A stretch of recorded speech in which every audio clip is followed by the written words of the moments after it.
Hey there, Brock Elementary parents. It is Miss Griffith here with your Brock Elementary update for September 3rd, or the week of September 3rd. I hope you guys all had a great Labor Day weekend, are well rested, and ready for an awesome week. So, coming up here at the elementary school, tonight we actually have curriculum night, and we have two different sessions for that. And so, basically, you can come at 6 o'clock or you can come at 6:45. At that time, our teachers are going to be going over curriculum. They're going to be talking about our standards-based grading system. They'll be talking about Eagle binders and Eagle period and just all the things that you may need to know about what your kiddos are experiencing when they're here with us during the school day. So we hope to have a big turnout tonight for that. We do ask that this is parents only, but we will have some options for kiddos in the cafeteria if you need to bring your kids. We definitely understand that.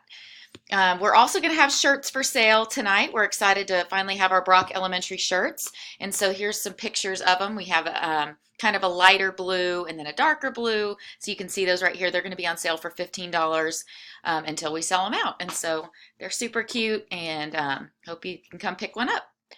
Grandparents' Day is coming up, and that's going to be September 9th in the elementary gym. And so basically, we're just splitting it into time. So kinder 8 to 8:30, first 9 to 9:30, and pre-K and second 10 to 10:30. And if you have a sibling in another grade, then you can absolutely, we'll grab them and get them to come down with you. Eagle Eye Dad signups. I know a lot of you guys have already signed up, and I need to get in there and I will add you guys to an e-notes list and get you guys some information about that. We've really appreciated all the dads that have been out here helping us in the morning. It really does. It's been awesome. So, anyways, that's kind of what we have going on this week. Again, tomorrow is Wednesday. We're Gold for Respect, and Friday, kids can wear a hat, bring a dollar, and then we've got Fly Friday. So again, I hope you guys had a great weekend. I'm looking forward to an awesome week here at Brock Elementary. Go Eagles!